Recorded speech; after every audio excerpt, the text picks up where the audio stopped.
clearly you're not an engineer as such, a hardcore engineer, so you don't occupy all your time writing code. But I think the things that you get to do when you do technical work are much more impactful because you work with architecture, you work with system design, you work with scalability. You try and improve things end to end many times.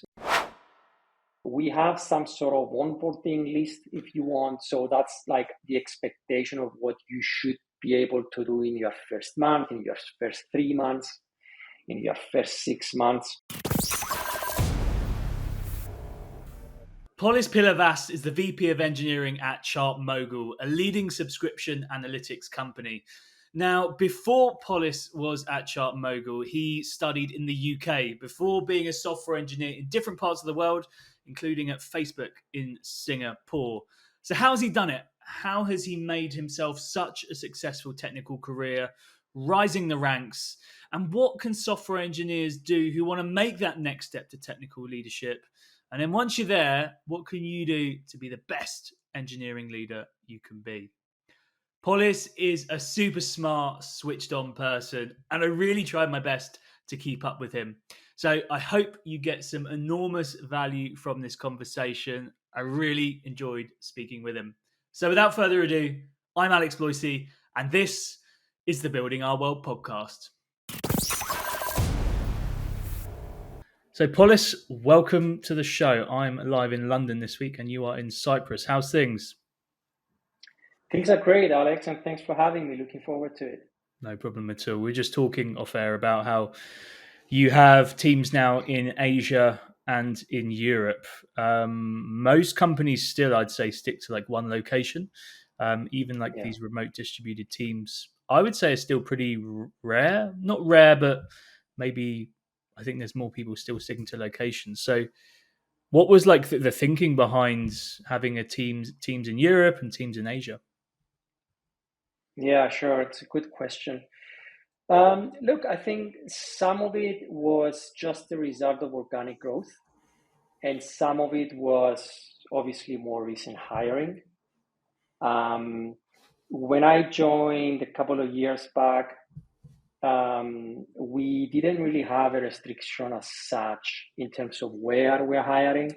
We were just trying to like find good talent, which we do today, obviously as well, but we're a bit more, I guess, you know, we also take into account the growth of the company, the size of the company.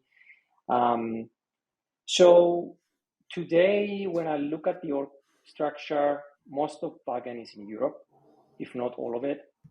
And then most of your typical front end or full stack web app, web experience sits in Asia. Well, it's kind of started in Asia, but nowadays we also have people in Europe, but the majority still sits in Asia.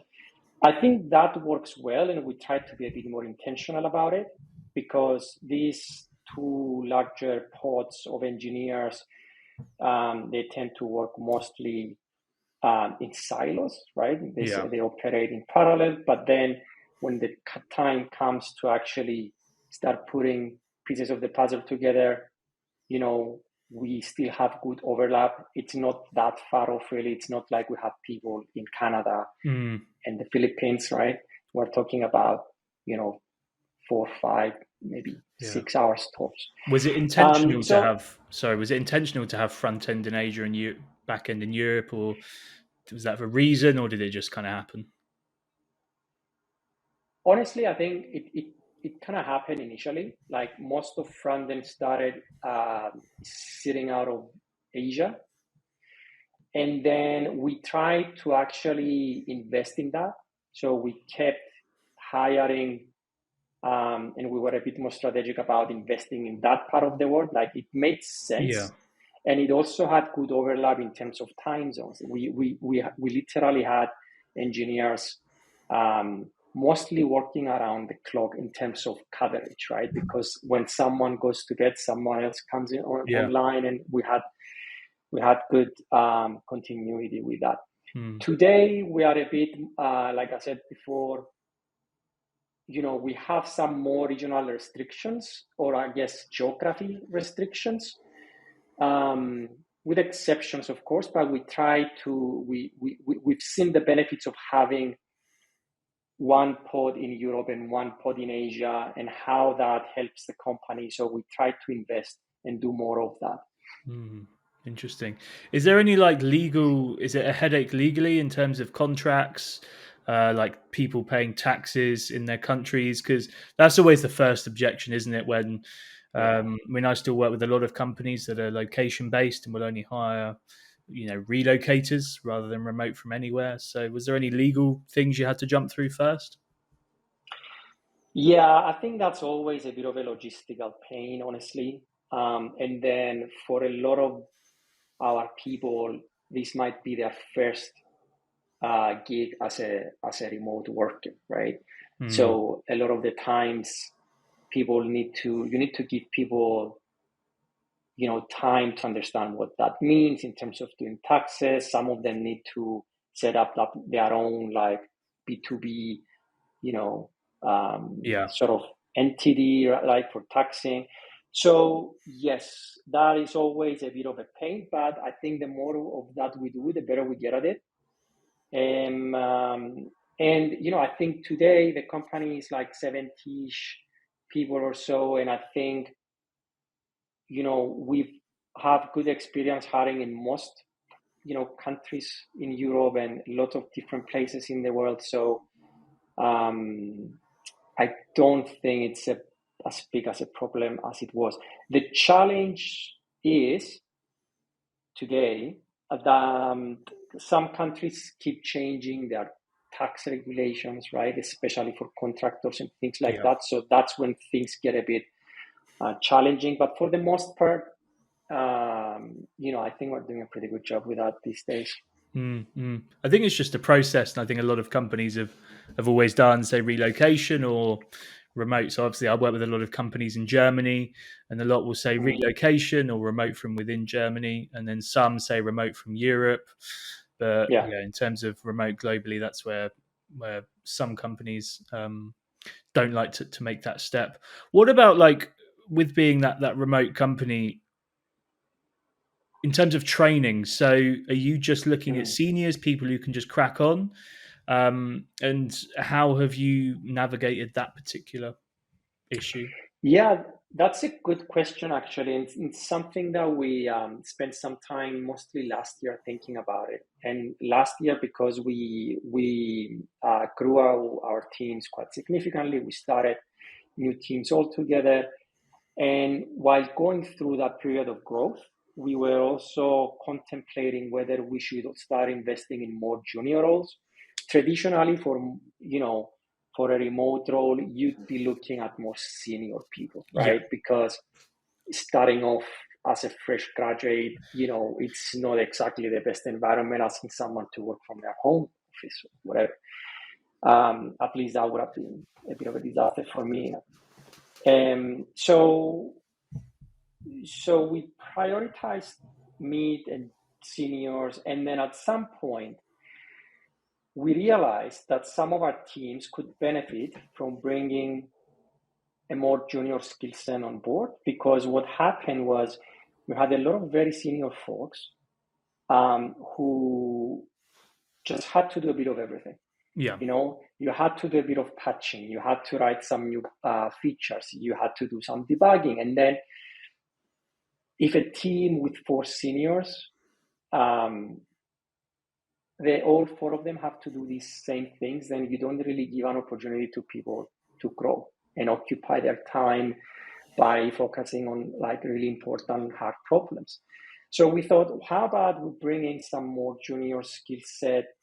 We spend the time mentoring them, and then we set them up for success. We start them nice and easy. We give them more of the easy-ish stuff, and that frees up time for seniors. We also present senior people with an opportunity to kind of develop their managerial muscle, if you will, right? So it seemed that it's also a bit of a low risk investment if you think about it, right? Yeah. By bringing more junior people in.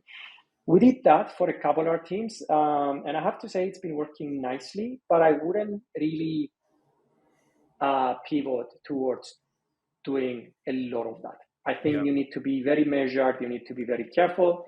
We've done a bit and I've seen great results. I think we can afford to do some more, but the reality is that in a remote first company, I don't think you can ever shift the focus entirely to more junior people. It just doesn't make sense. Especially someone fresh out of school or uni, it's pretty tough to train them up remotely. I'm literally having the same conundrum at the moment. So I'm in the process of about to grow my own recruiting business, and I want to hire people, and I want to keep it pretty much remote with a hybrid presence, but very, very little.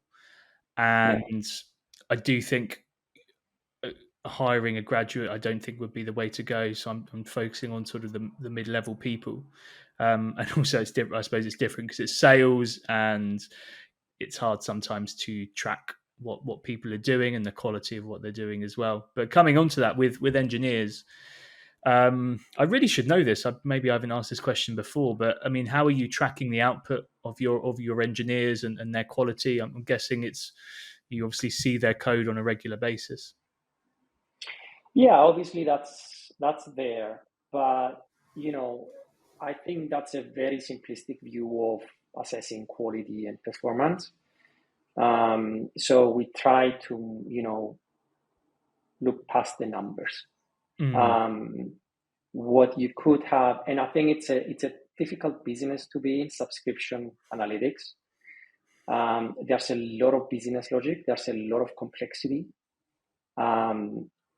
So what that really means in terms of engineering throughput is that you could have someone spending practically a whole quarter just, looking at a problem and trying to understand what's wrong and just building POCs that maybe never make it into production, right? So eventually when you look at the numbers, they're just not there. So if you are naive enough, you'll say, right, this person is not doing much. But then, that might actually be the problem of the year, where if someone nails it and finds something really performant, it will fast forward the success of the company altogether. So the way we typically try and run this is by looking at quarters, right? So we have goals. These goals start from the top, from leadership, and they kind of trickle down to the rest of the company. And then as they make their way down, different teams and different people will basically translate those goals into sort of a product direction or projects and work streams, right? And that's how we typically do it. And then once you have goals, you have projects. Once you have projects, it's literally a matter of understanding, are we hitting milestones? Are we hitting deadlines? And just taking it from there. Yeah. So it's a lot of iterations trying to understand how things are moving versus, I'm just going to go on GitHub and check how many lines of code you ship this week. Yeah. Is that a problem in tech? Are there companies that just focus on output of their engineers and how many lines of code? Is that a common thing that happens in the technical industry? Because I don't really know. I mean, I can always relate it to the recruitment industry as an agency, where there's plenty of companies that will just track how many, say, CVs a recruiter is sending to clients.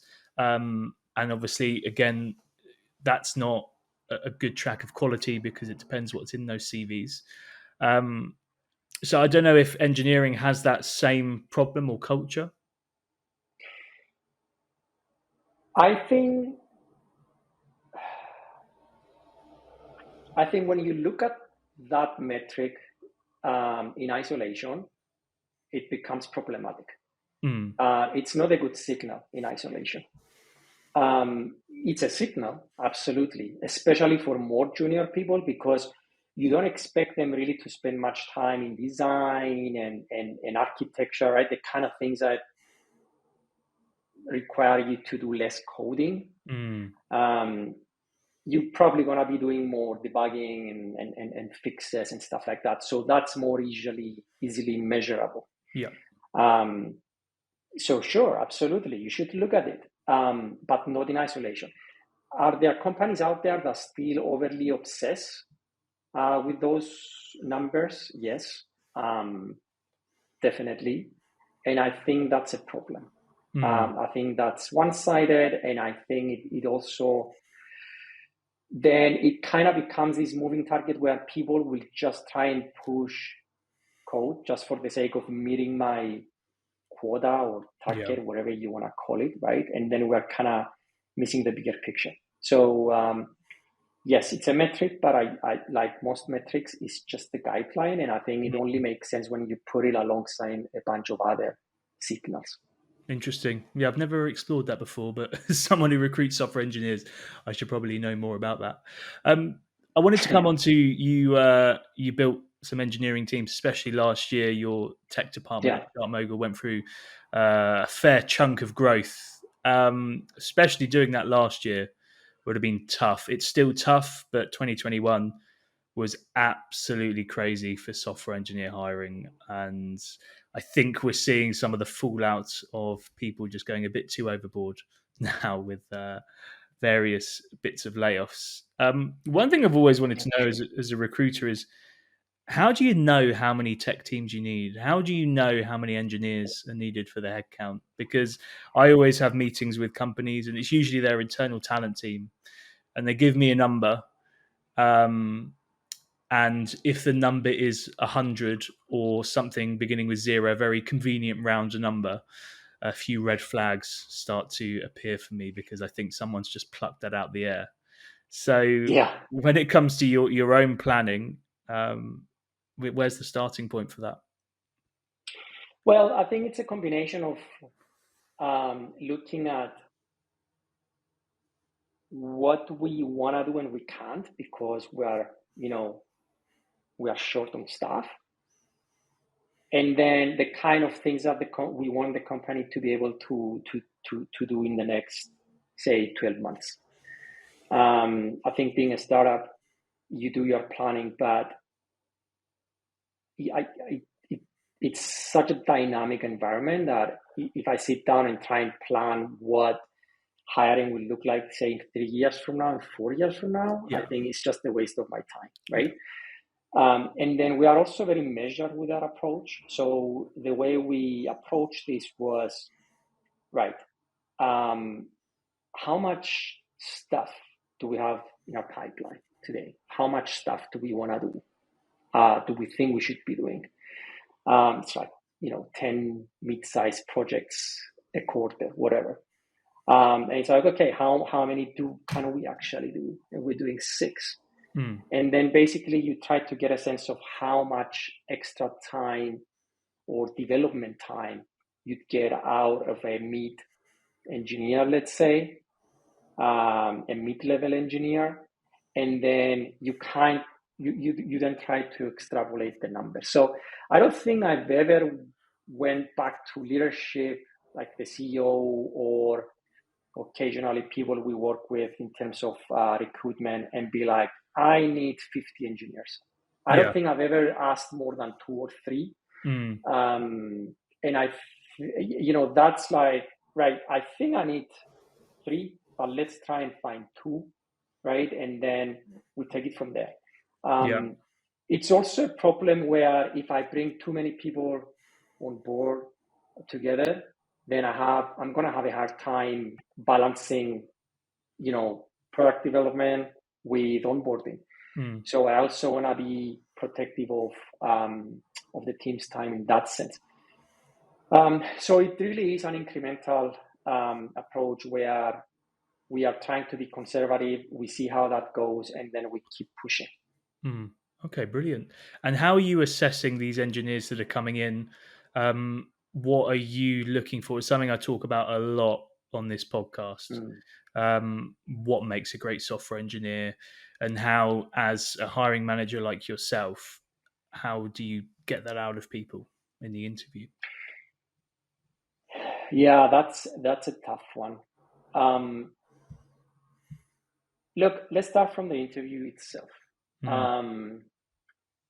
There's this meme going around where it's like, this is what the interview looks like, and you have like dinosaurs from Jurassic Park, like fighting it out, and then it's like, this is what the job looks like, and you basically have like, something completely different, much simpler.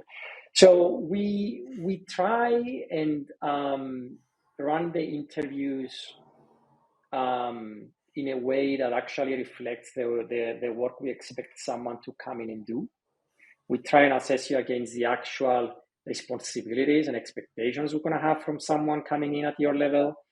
And then we try and understand whether your experience, your background, and your willingness to do the job are actually a good fit.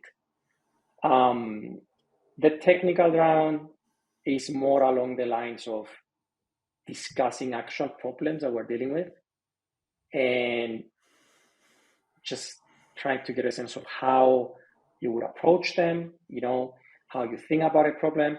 I'm not interested that much in the right answer, but more about the way you approach, right? Your problem-solving approach, even if your end result is off. I'm more interested in how you approach something that you probably haven't even worked with before. So that's and actually this combination of things really helps to like filter out and end up with a really interesting shortlist. Once people come in, we have an onboarding period which is like 2 to 3 weeks, and I really like our onboarding here because it's not just about getting familiar with the code base. It's about understanding everything that the company does. So you basically have exposure with each and every team in the company. You have some sort of a exercises and tasks that you can do. So you come in as an engineer, but then you get a session with customer success teams. They will ask you to actually present like a mock-up presentation to a lead, to a customer. And that's something you've never done, but that puts you in a position of having to understand what that team does and how they do it. And by the end of it, that leaves you with a really good understanding of what the company and the product does. And I think that really helps you start on the right foot. In terms of how do we assess engineers, we have some sort of onboarding list if you want. So that's like the expectation of what you should be able to do in your first month, in your first 3 months, in your first 6 months. And then when I look at your results, your performance, it should really be more or less, an upwards trajectory, right? But for most people, it really is the case that you can really understand, how great they are or not once they start working on actual problems, hard problems. And that really kicks in 3-4 months, depending on your experience. After you are on board, you get signals from before, but you can really start driving some assessments after the first 3-month mark. Well, that's why it's so important. I mean, I think gone are the days now of these like random codility or like algorithm questions that you get from university, and like the interview processes now for engineers have to mirror the real world problems of for the company, but from a candidate experience point of view, like it's just an absolute must. I think so, yeah. And that's something that Facebook, when I was being interviewed for Facebook, did really well because you'd get your maybe exaggerated technical question of like, how do you reverse a tree? And it's like, I've worked there for 3.5 years. I have never had to reverse a tree. But you got that in the interview. But then you also have the more real world technical round where it's about system design. It's about giving you a black box and try to understand how to break that down. And it goes back to what I said before. It really is about your ability to approach a problem and not really about the final solution. And I think that's something we try to apply here, minus the binary trees. But you're right. These algorithmical situations, I don't think it's a representation, and it also kind of goes back to what you asked me before about lines of code, right? Like that's just not going to cut it. We do have a test where we give people like an exercise to kind of take home and work on it, but it's an actual problem, right? It's an actual thing that we do, and we just want to see your approach, and it goes way past just coming up with a function or an algorithm. Yeah. So you mentioned already that you worked at Facebook. One thing I did want to explore about that was big tech does a lot to the industry. It sets the tone. I know a lot of companies copy a lot of what big tech does. So you've worked in there. Is it just, do people do it just because Facebook does it or Amazon does it? Or are they really kind of one step ahead when it comes to their hiring processes, their engineering practices, the way they go about things? Yeah, it's a good question. Look, I think I can't speak of big tech as a whole. I can speak about Facebook. And I think what makes that place great is the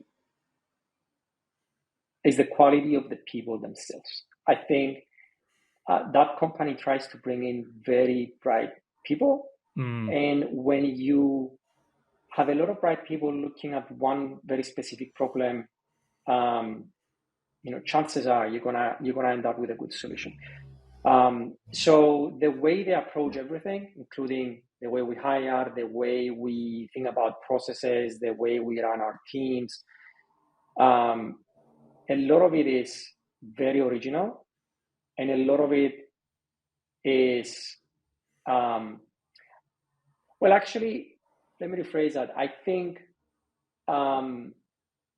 it's a company that also doesn't worry too much about failure. Like they want you to try and experiment. They want you to fail and learn from it. And that means coming up with a process that we all agree that it's good to put it to the test. Let's put it to the test. A smaller startup, a smaller company, a more conservative place that can't really afford, to waste resources or time in general on trying things out. They don't want to take risks. So the big tech, I think, is not just about, it's big tech, so they're setting the gold standard. I think it's the almost unlimited amount of resources. Yeah. And really smart people. So when you put these things together, you're bound to get good results. Should we blindly just copy from them and just try and apply that to other places? No. I know people that do. Sometimes it works, sometimes it doesn't. But I think you really need to be able to answer the why behind every decision. And, that's the first question I ask myself. If I can't answer the why, it's probably not a good approach. I actually listened to Mark Zuckerberg on the Joe Rogan podcast. I don't know if you listened to his episode. I did, just yesterday, actually. Yeah. What were your thoughts on it? Well, as someone who's worked there. Yeah. Look, I think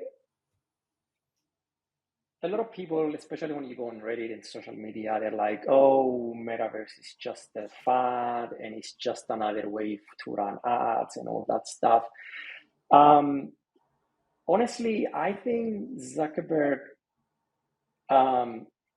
genuinely believes in the vision of the metaverse. Clearly, he's running a business. Clearly, he wants to make money.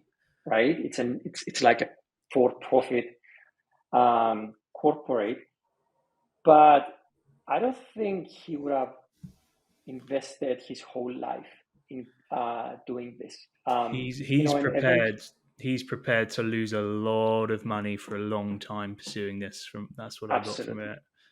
absolutely, yes. I think he's at some point Rogan asked him like, when are you gonna get tired doing this? When are you gonna pass it on to someone else? And he's like, I don't think that's gonna happen. I think I'm here for another 10, 15 years. And the guy's like, what, 30 something? So yeah, I don't think he's going anywhere. It comes with the pros and cons, but I really think he genuinely believes in it. And I think at some point he talked about phases, right? Phase one was building Facebook, and phase two was like growing it through all these acquisitions, and now it's this crazy vision of like connecting and becoming and building personal relationships, which in a way doing it over phones and mobile devices is very limited. So that's why he wants to go big. Look, it's an interesting idea. It's an interesting vision. I think it's very early. So the things that make it online and people are too quick to judge, like, oh, that looks like, VR from the 90s or whatever. I think they are kind of missing the bigger picture. Will he pull it off? I don't know. But if history has taught us anything, I think, he's been able to pull it off every other time. So yeah, I think it's a gamble, but I think it's a good gamble. And I think if there's anyone who can do it, it's probably him. Yeah. Because before I listened to it, I was like, I really didn't get the metaverse, and I was more persuaded after listening. I think he makes a compelling case. I think there's going to be tons of iterations, but stuff like having like a VR or augmented reality, where say me and you are in a podcast studio virtually, and if you're able to execute that eye contact, I think that could definitely kind of add value to say like a podcast or this podcast. So it was interesting to see a different side to him as well, because the internet paints him as just like a robot who's stealing everyone's data, but there's a more human side. Yeah, and I think honestly, unless you work there or you can somehow gain access to some sort of a more, to a setting that's outside the internet and the press and all of that, you really can't see that. But I'm glad he did this, because he came across like an actual human, and yeah, I think, like you said, there's going to be lots of iterations. And I think people today judging, oh, I'm going to wear, like, no one wants to wear a huge VR set on their head and do meetings. Yeah, I think you're missing the point. That's not the point. That's not the end goal. That's just how it starts. So yeah, I think there's a lot of promise in that, to be honest.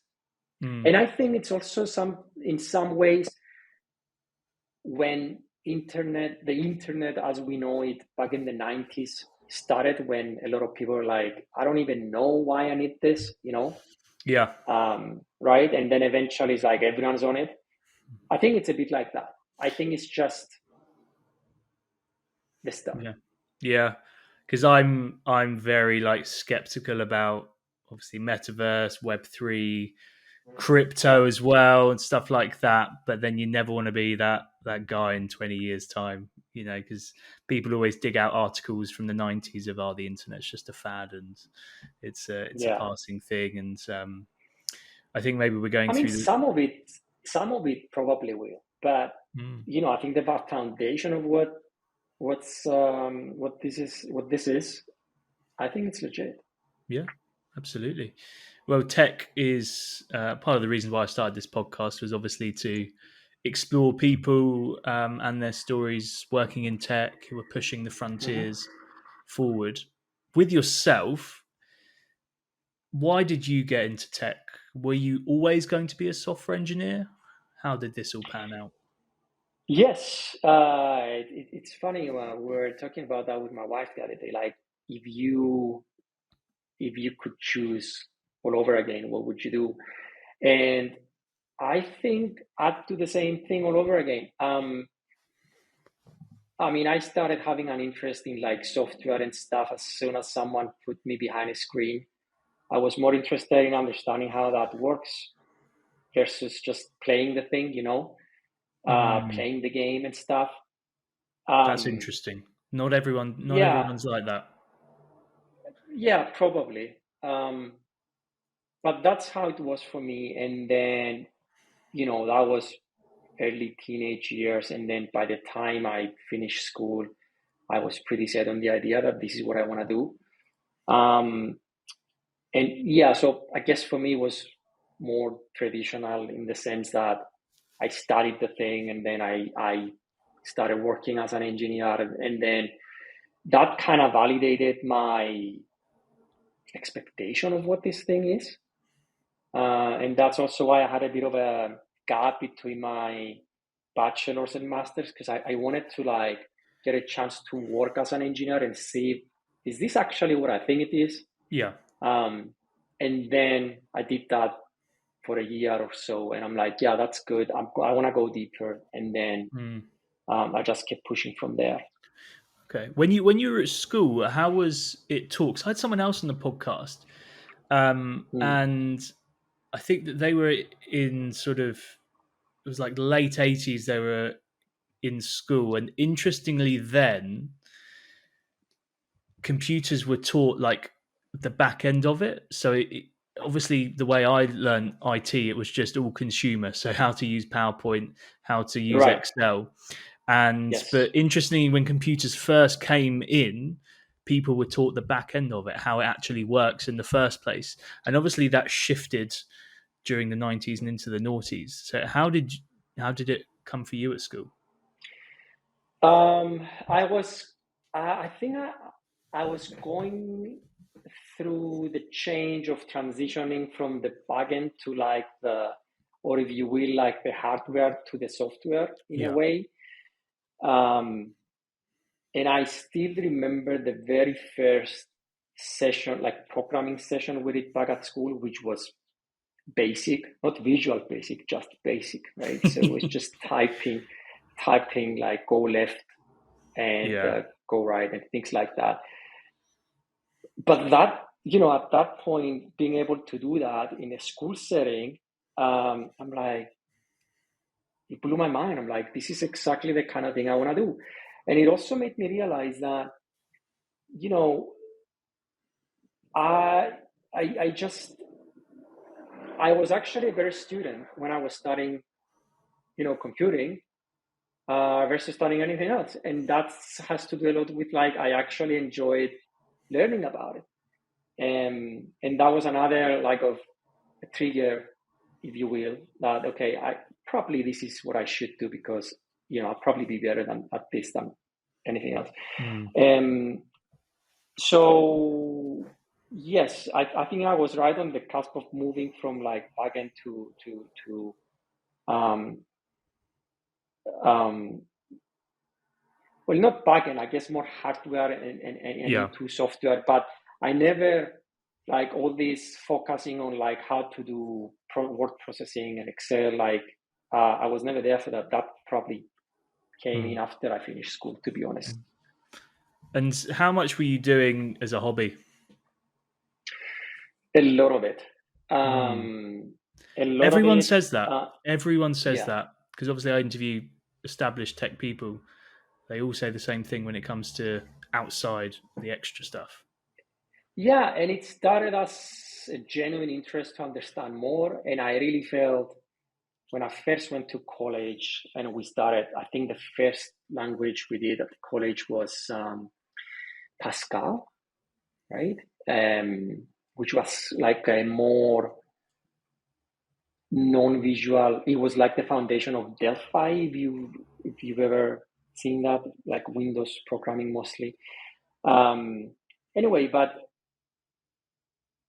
I always like wanted to do more, and I felt like the classes were just like not long enough and they weren't deep enough. So I always found myself having to build stuff on the side just for the purpose of going deeper into whatever they were teaching us. but also a genuine interest in just doing small things, sharing with friends, and eventually um, when the internet became like sort of mainstream and putting things online and just having people commenting or asking and like just made my day. So a lot of it came from that, to be honest. Mm. And then you're at university and you're looking at a career. Yeah. So did you kind of just jump into what first came?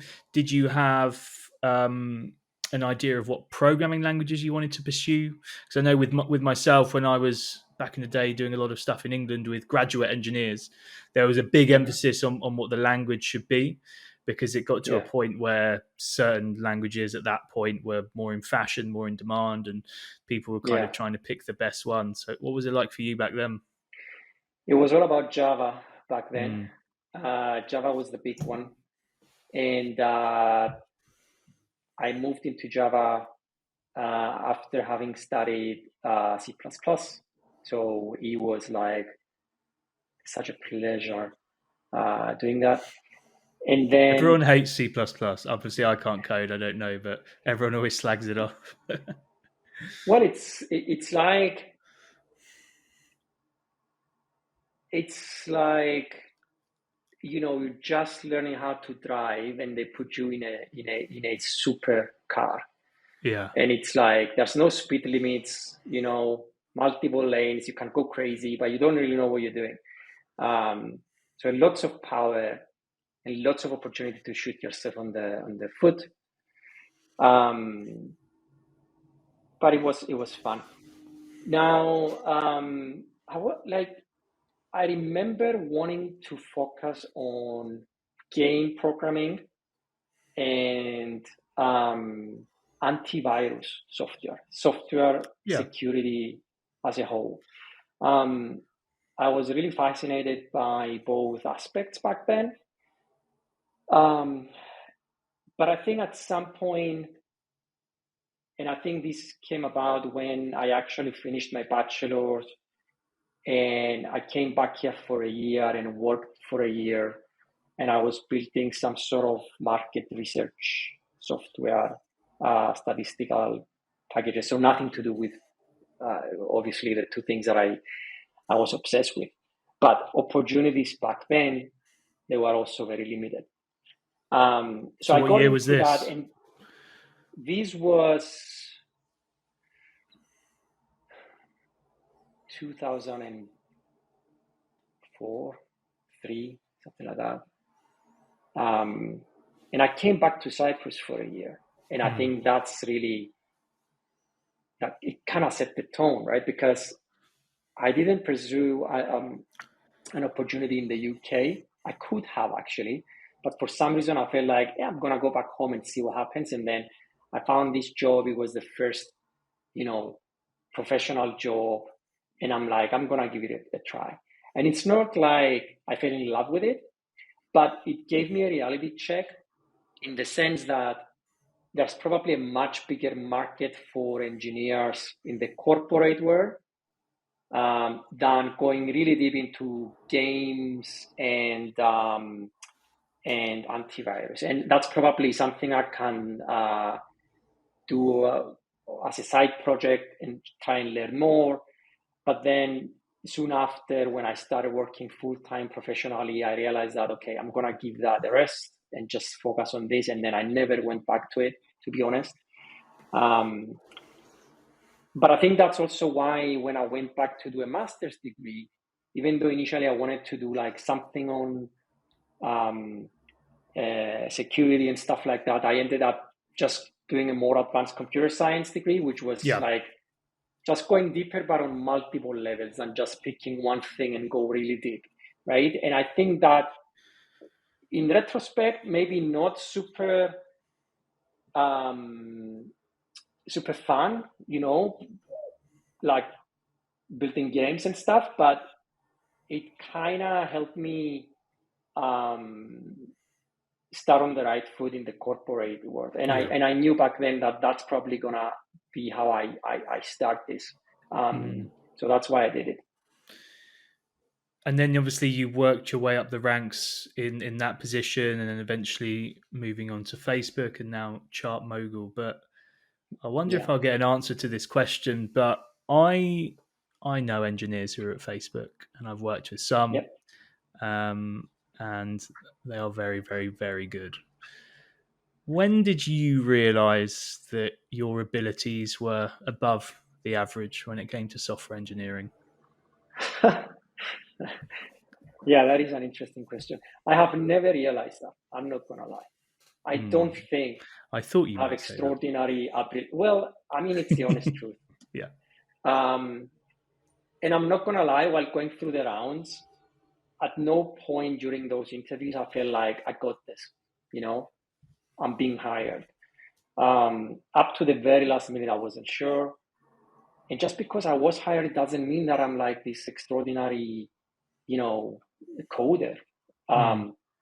I'm not. I think, um,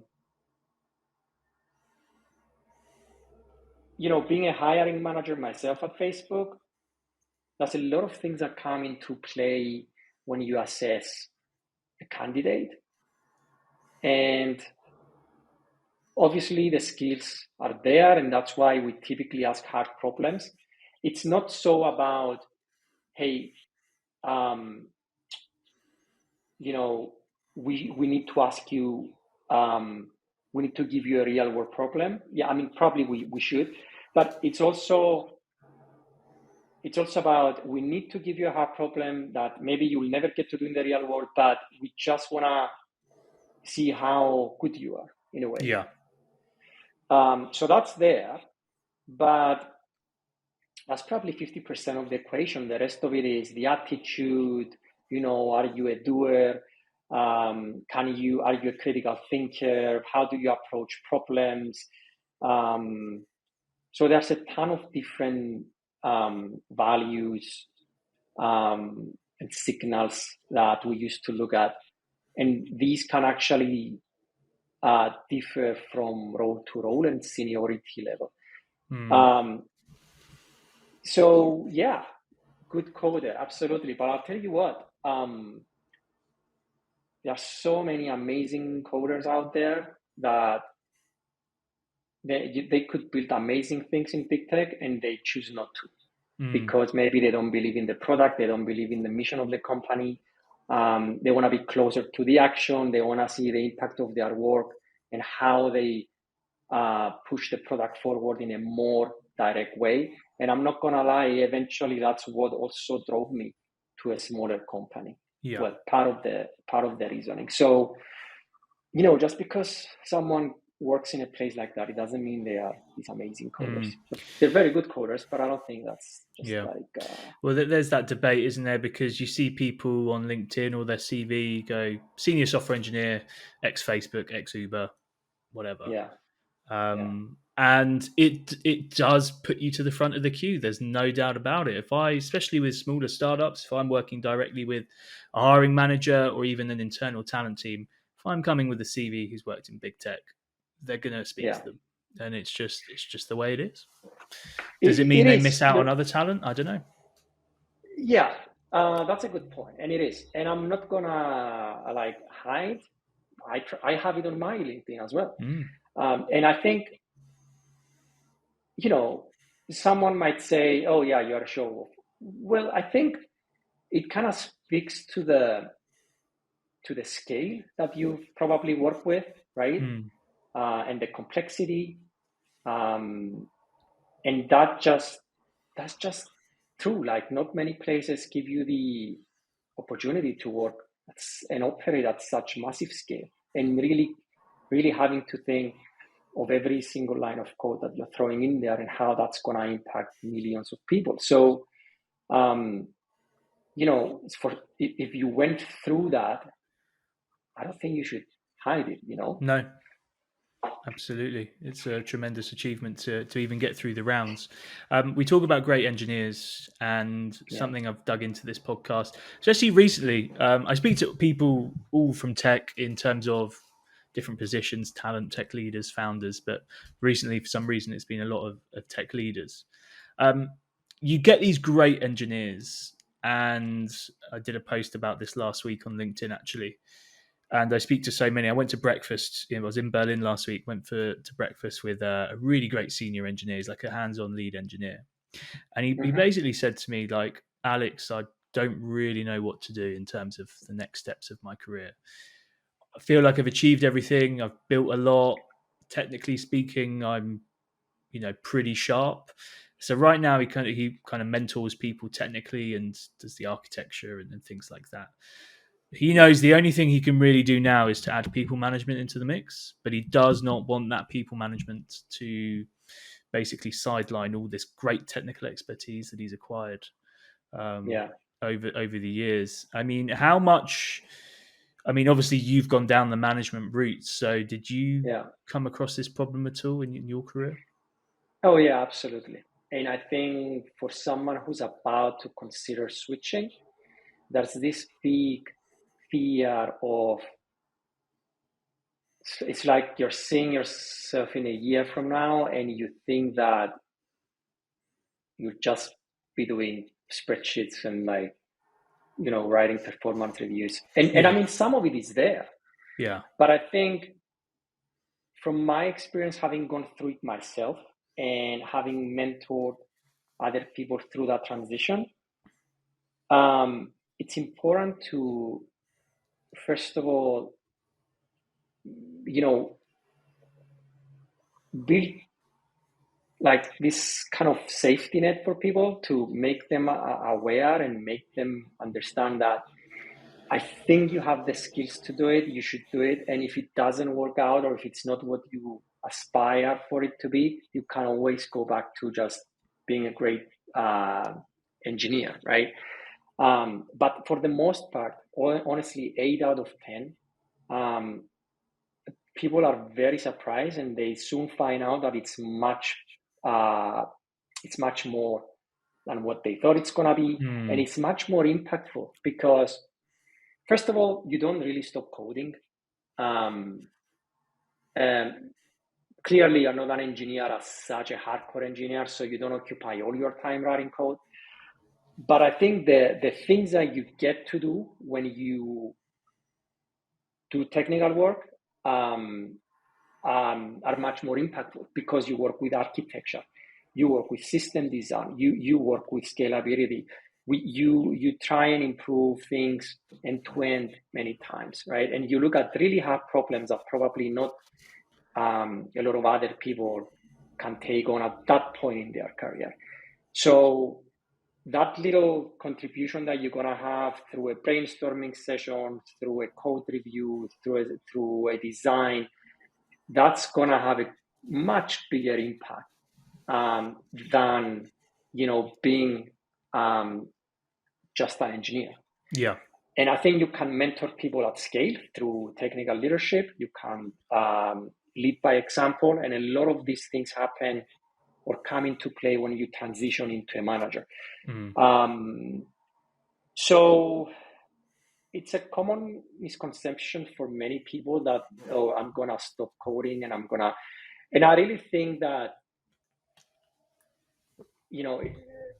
probably 70-80% of it is up to the individual. I think, yes, there are companies out there that they have really hard expectations. They say, okay, now you're a manager, you need to stop coding. And I think that's not gonna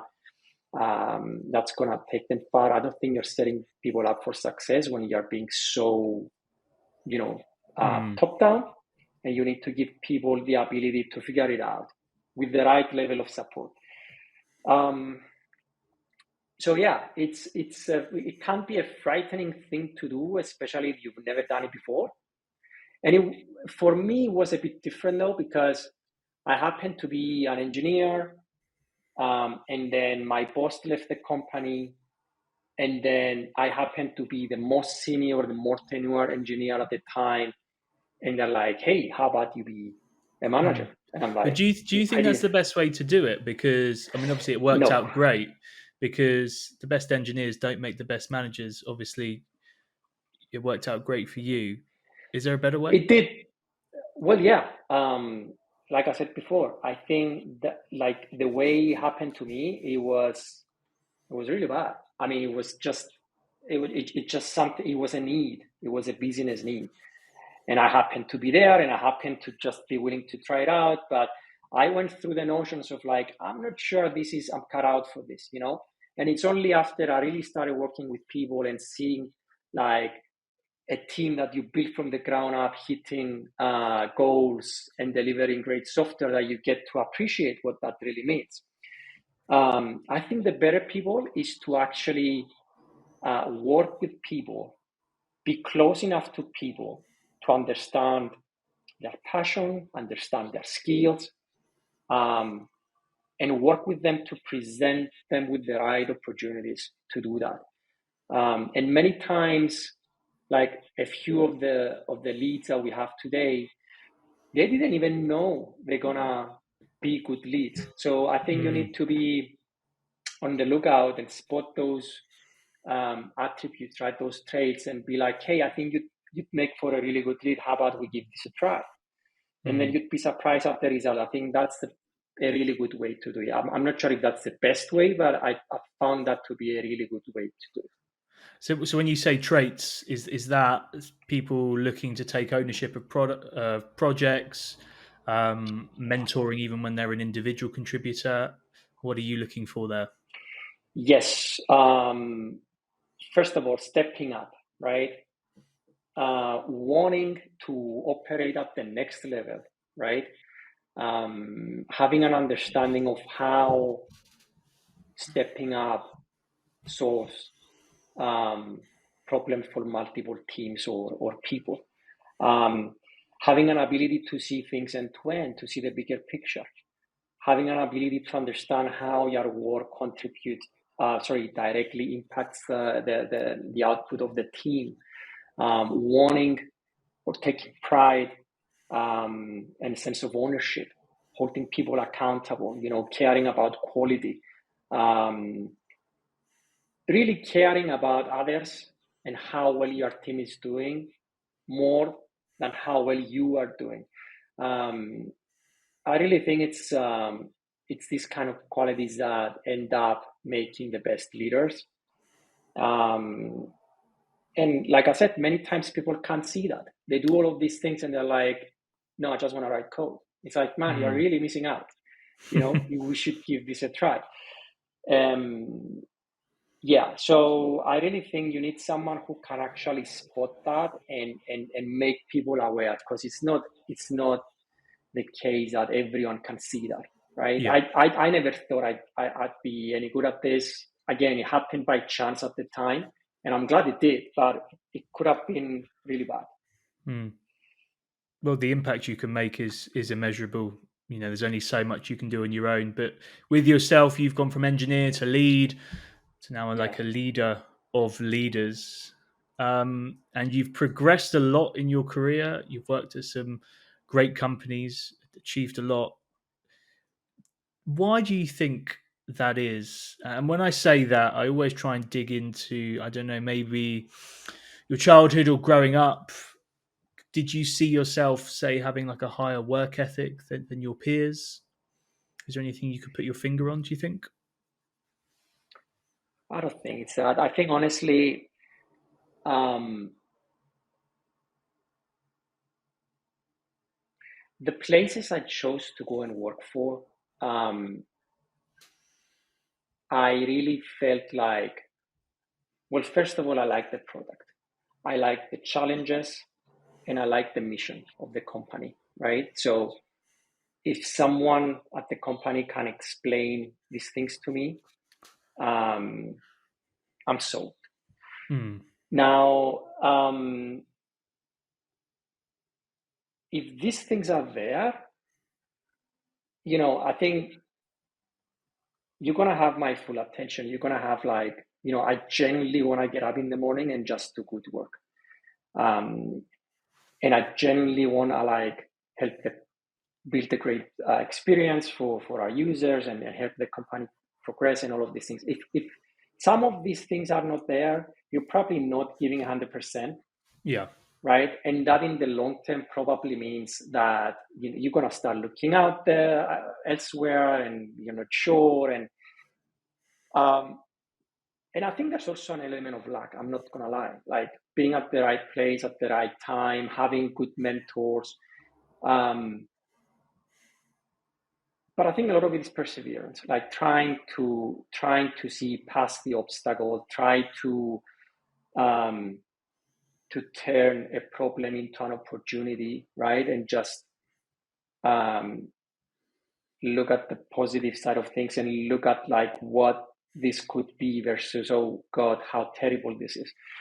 Um, so I think a lot of it is that. I don't think like I have any special skills or anything like that. I think it was just like genuinely liking the work and just being matched with um, interesting challenges. I think that's what did it for me.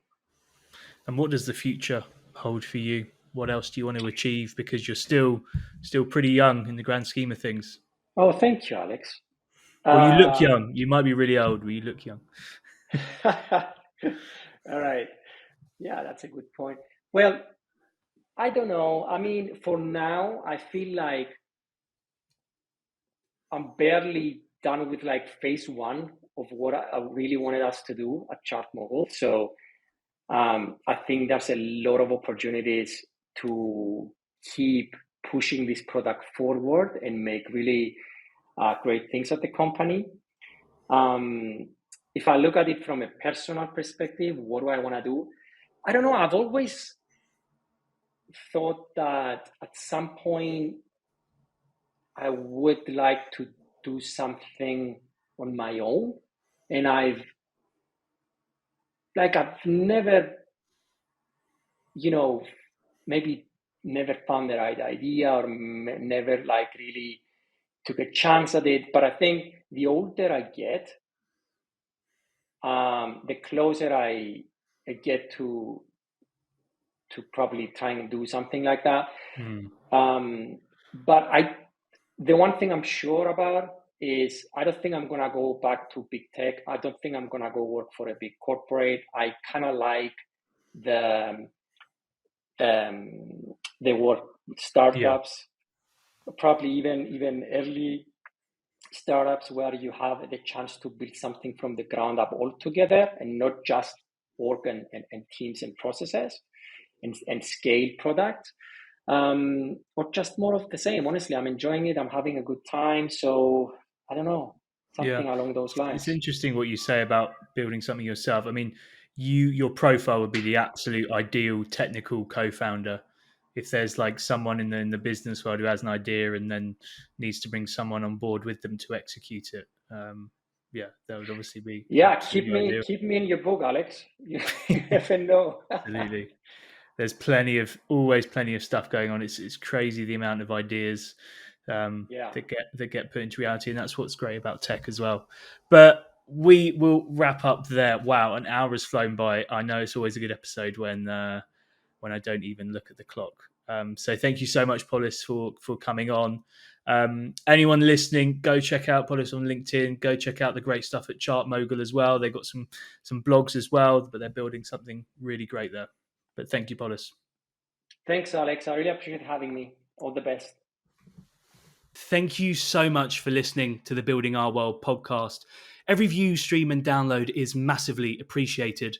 If you're new here, then please go back through the catalogue. There's some great gems from some of the brightest and the best in Berlin tech. And if you really like what you hear, then please do hit that follow and subscribe button.